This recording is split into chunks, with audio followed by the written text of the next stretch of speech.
Hey, oh, never mind. There we go.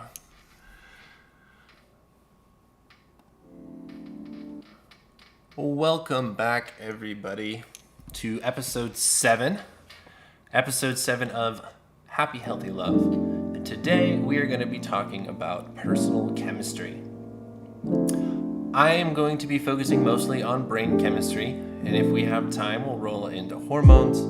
And then if there's so much going on with personal chemistry that at the end, I want to open it up, as always, and see what the audience at large has to say. Today's episode is sponsored by the brain, because if you have one, this information is going to be relevant to you. So stick around and feed your brain with some brain wisdom. We're going to kick off, as always, at the top of the hour at 4 o'clock. So if you're joining us from the future, it's about 60 seconds, skip forward, and we'll see you then.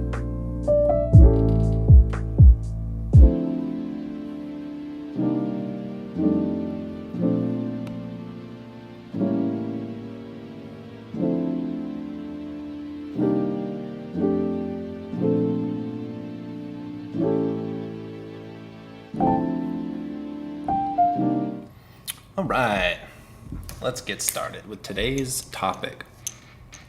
So, as I mentioned previously, we're going to be focusing on personal chemistry, and I want to talk about brain chemistry.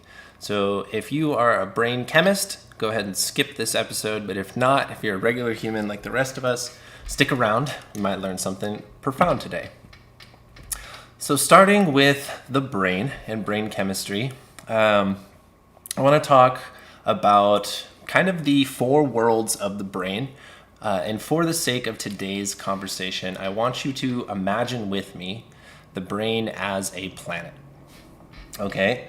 And so if our brain is a planet, at the core of our brain, there is a set of systems that work together and they produce what's known as the reptilian brain.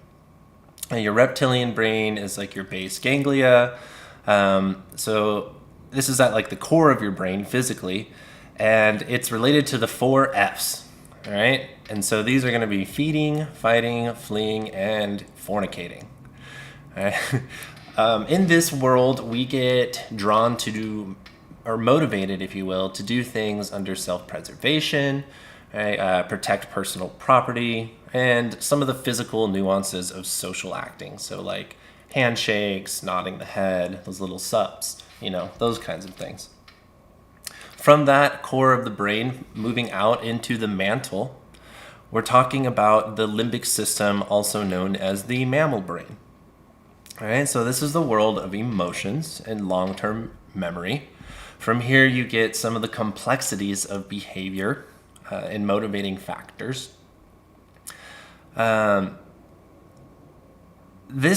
This is a really important section, the mantle. In the scope of reality, it's probably the most flexible, and you get the most, it's the first level of control that you can implement, because this world is mostly governed by our emotions, and our emotions are governed by our beliefs. So we can change our beliefs, which changes the way that our mammal brain shows up for us. All right, so that's very important to note about the mammal brain. When our bodies are afforded the opportunity to create or evaluate feelings, they come from this chemistry or this area. So moving forward into the crust of the earth, also known in the brain as the cerebral cortex. And this is where the outermost layer of the brain, this is where all the folds and familiarity of how the brain looks comes from. Here you get the realms of attention, perception, awareness, thought, language, cognition. And so this outermost layer is made of 6 regions, and it invites in the complexities of life. And then you have the sky, or if you're looking at the earth, this would be where the mountains live. This would be the atmosphere. So the outermost layer of the earth is what's known as the prefrontal cortex, which is technically just a specific part of the cerebral cortex. But this is where the magic happens if you're a human. This is where all the B vitamins are found, ironically. So if you've ever heard take your beta vitamins, it'll make you smarter, well, this is where they all go to do that. In this realm, you get things like planning, deciding, short-term memory, expression, and moderation of social behaviors. This is the realm of illusions and projections. This is where you exert control or make predictions, and this is where your learning happens. Okay, so we talked about the 4 realms. I want to point out that all life that has a brain has all of these parts of the brain, and at any given moment, one of these parts of the brain can be more responsible for your current thought creation than any of the others. They work in what's known as a hierarchy, which is kind of like a lateral understanding of the hierarchy instead of vertical. Every piece of the governing body is autonomous for their own portion of the system, and at any given moment, it might be advantageous to have any one of those people rise to the occasion. So in your brain, this hierarchy, essentially, depending on how you feel or interpret your experiences, you decide, and it fluctuates given on your environment and your interpretation of it. You decide which one of these realms that you want to use to make to make your decisions in the now. And so you can physically affect change on all of them because they have synergy by affecting change in any of them. Meaning that if you're able to change the way you think, you might be able to reverse engineer the way you feel and then the way you believe. Or the other way around, if your beliefs manifest in front of you, you might feel something which might generate thoughts. And so if you implement control at any point of this system, you're actually implementing a level of control over the entire system. Thoughts are important. Monitor your thoughts. So let's talk about some of the programming of the brain. Moving away from the analogy of the earth and into more of the cold hard science, I want to talk specifically about some of the chemistry in your brain. Starting with some of the more fun ones, let's talk about dopamine. Dopamine first. So this is your pleasure reward chemistry. And if you want to take a guess at it, which system dominates, I'll give you a second. But if you couldn't guess, this is going to be mostly your mammal brain, right? Your emotional center. So it's your pleasure reward chemistry, and your brain uses dopamine to create little reminders in your personal history, known as memory, of what works and what doesn't. Well, really just what works. What doesn't is governed by another set of chemistry, and we'll get there. Then you've got serotonin. Okay, so this one controls things like appetite, arousal, and mood. And I think most of us are pretty familiar that a lack of serotonin can cause things like depression or sleep dysfunction. All right, this one I'm probably going to butcher for all of you brain chemists out there, I am sorry in advance. But we have norepinephrine. It's one of the 2 components of adrenaline. All right, it's made in the adrenal gland, and this is your body. It produces it. It's a stress response, and this controls the actions of other cells. All right, adrenaline is also known as epinephrine. So that's what it is. Neuronephrine and epinephrine. Those are the 2 components of the adrenal gland and are released when you are experiencing something that might cause a sort of fight or flight or a hardcore fight or flight response. So those 2 chemicals, they work in tandem to kind of take control of the brain. They do things like open up the cardiovascular system, which is great. That produces blood flow, makes you more available to respond. However, they counterbalance that by also blocking or taking over alpha and beta receptors in your brain, which makes it hard to do things like process, plan, and everything that the prefrontal cortex is so good at, the part that makes you human. So those chemicals right there, they can literally change what part of your brain you have access to, limiting you from being your best self. Some of those chemicals mentioned, they also go by another name, which is hormone. All right. And these hormones, they're another way to think of a hormone is like a chemical messenger. All right. And although there's plenty of hormones, for the most part, what they regulate is growth, sexual function and reproduction, sleep, and mood. All of your hormones are going to come from what's known as the endocrine system, and they come from 8 different glands, 7 of which you have, because one of them is either male or female. So we have the hypothalamus, I'm going to butcher this, sorry guys, the pituitary gland, the pineal gland, the thyroid, the adrenaline gland, the pancreas, and then the ovaries or the testes. For you mystic types, leaning out of the world of science and into the world of magic a little bit, notice how many there are. There are seven glands in your body that are responsible for creating the hormones or the messages sent between that part of your body and the rest of your body. It lines up pretty profoundly when you do a little bit of pairing with the chakra system that we know and love so much. And interestingly enough, if you get into like castesiology or any of the kind of Eastern understandings of things like meridians, you're gonna see 7 organs, 7 glands, and 7 chemicals show up as a representative of each individual chakra. And so these are the glands. Okay, so that is the bulk of the lecture today. I have a guiding question, but I've lost it, so I'm just going to make one up on the spot.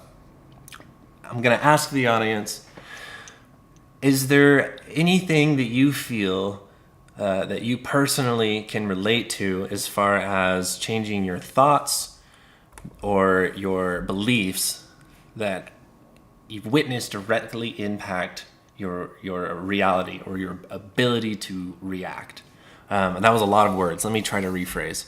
So have you personally witnessed yourself have control over your chemistry?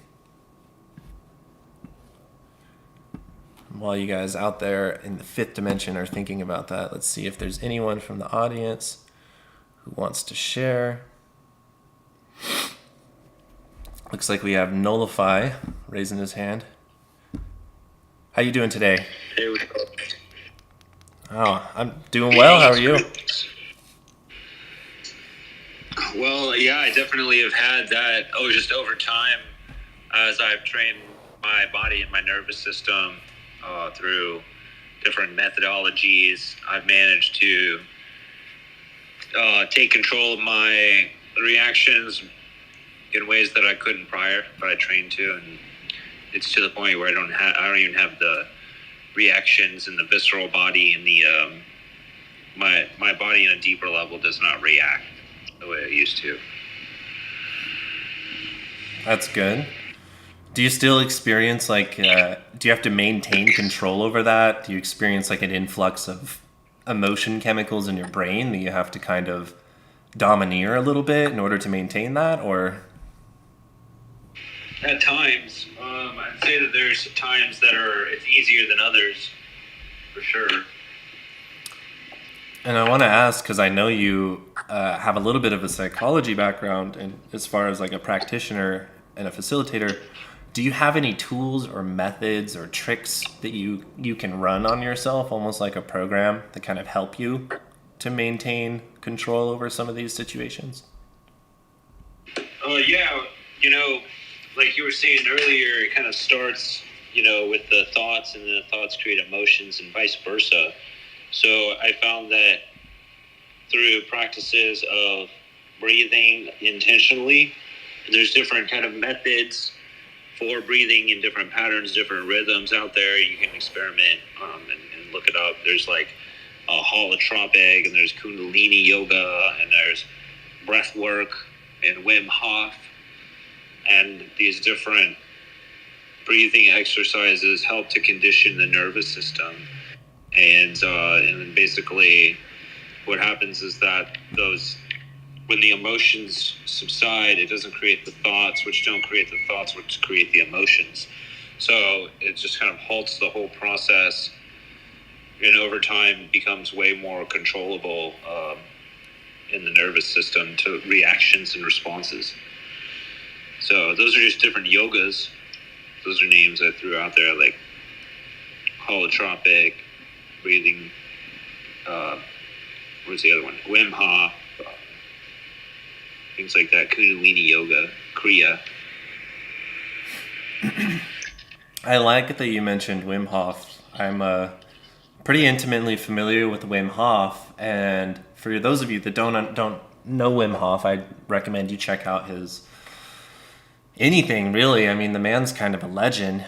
He beat E. coli by breathing. That's a fact. It's recorded in the medical books. But the whole philosophy behind his experiments, which that's what he's doing self-experiments through exposure to cold and breath holding. Essentially, he's reprogramming his body to handle stress without the need for chemistry. And in fact, increase control and metabolism, enter this extremely high metabolic rate that allows him to push further than most humans can by swimming in places where most humans would suffer from hypothermia and die relatively quickly. Pretty impressive stuff. Definitely worth checking out. Some of the other stuff you mentioned as well, I'm not as familiar with, but I'm sure that Kundalini Yoga and some of the other shout outs you gave are just as powerful, if not more so, because some of them are a little bit older, if not all of them. And I thank you for kind of bringing me back around into the mystical perception, because that intro there was a pretty science-packed, and I do, as always, want to spend some time in the magic of life.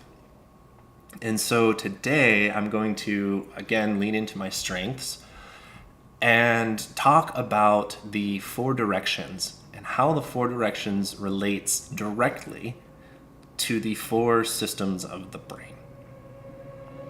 Okay, so if you're unfamiliar with native spirituality or philosophy, or not all, but a good chunk of American natives, they had this, or have even, this understanding known as the 4 directions. And the 4 directions translates differently, almost tribe to tribe, and so it's hard to get a pin on the metaphor.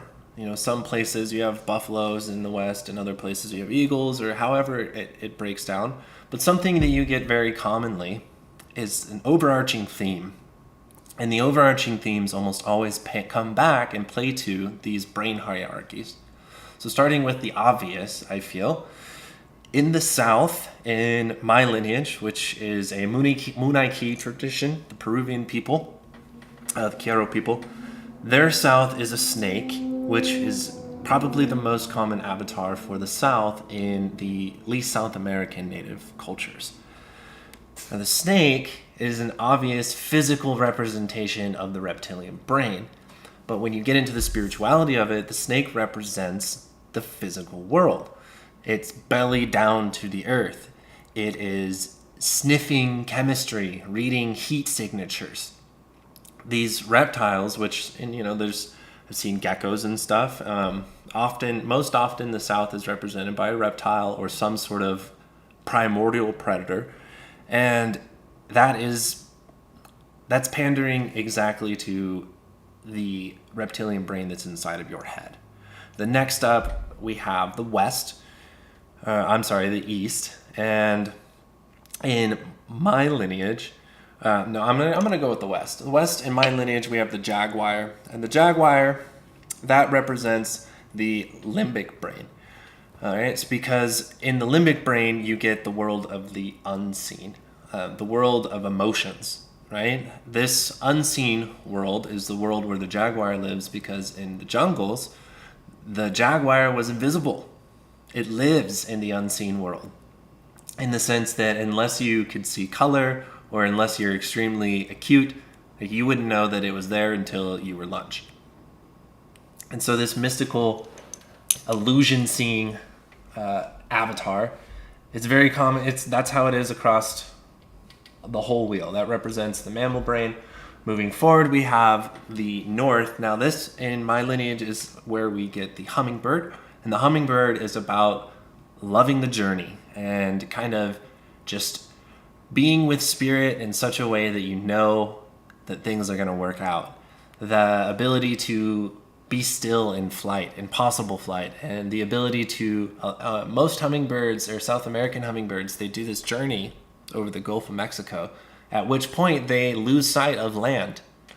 And so that is kind of a part of this idea that although you don't know what's in front of you or behind you, you know that if you continue forward in the journey, that everything's going to be okay. And so that's where we get the cerebral cortex and the complexities of life. And then moving into the West, which this is typically a bird.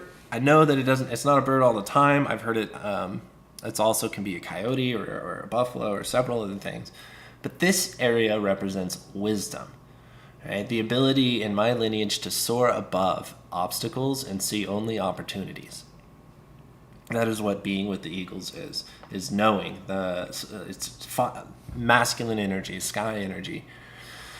And so you probably already did the math, but if you understand the connection there, then now we're talking about the prefrontal cortex, which is your ability to make decisions, short-term memory, expansion, social behaviors, yada, yada. And they're not the only ones. Ancient man has been studying itself the whole time. You think that we were ever not curious about ourselves, then you're crazy. We created what have now been pseudo-bastardized into what are known as religions, but we created hundreds of maps of how we thought that consciousness itself or the human body worked. Some of them are more accurate than others. The natives knew about the walks of life and the complexities of the brain in ways that they couldn't understand, but they did. And this is apparent in other cultures or other places around the world. There's a people known as the Dogons. And so these people, very interestingly, they know a lot about science in ways that they shouldn't, because relatively they're kind of third world, tribal, and money is not part of their economy, very, as the Westerners would say, kind of unaccessible to modern information. But yet they know about things like white and red blood cells, and they know where the heaviest star in the universe is, even though it's not visible in the sky, because it's close to one of the brightest stars in the universe. And they know all this stuff, and they know all this stuff because they have cave paintings.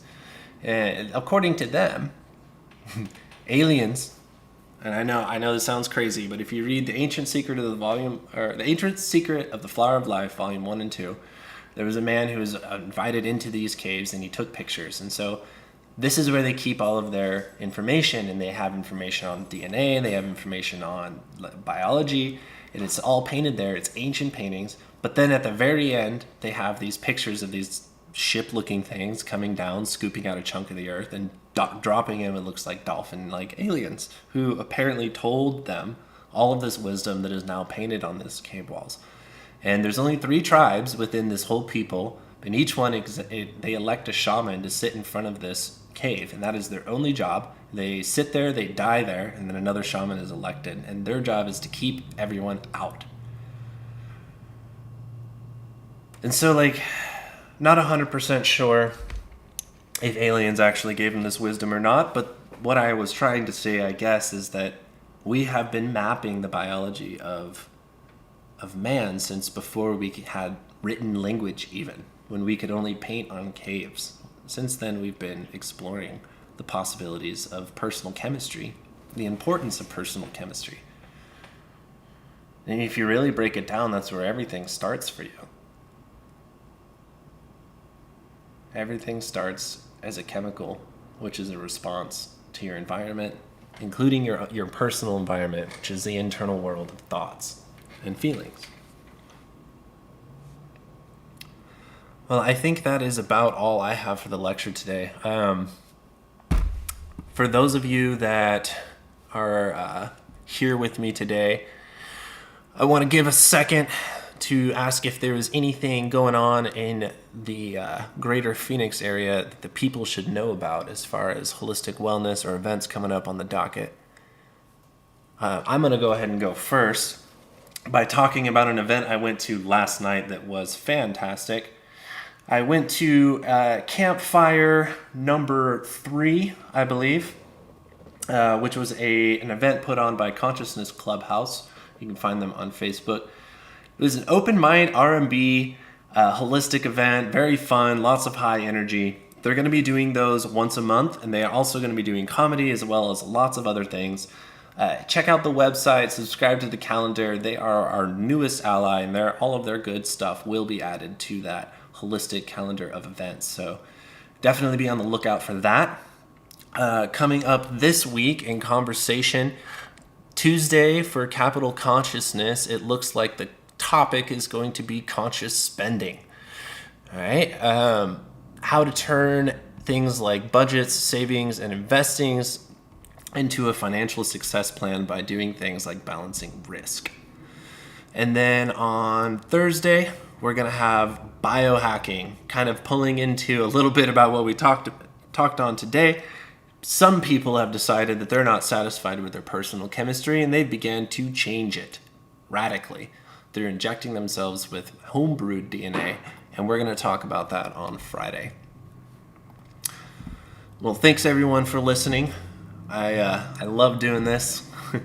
I'm looking forward to talking to you guys in a couple days. That's all I got. Frank the Gray Mage, out.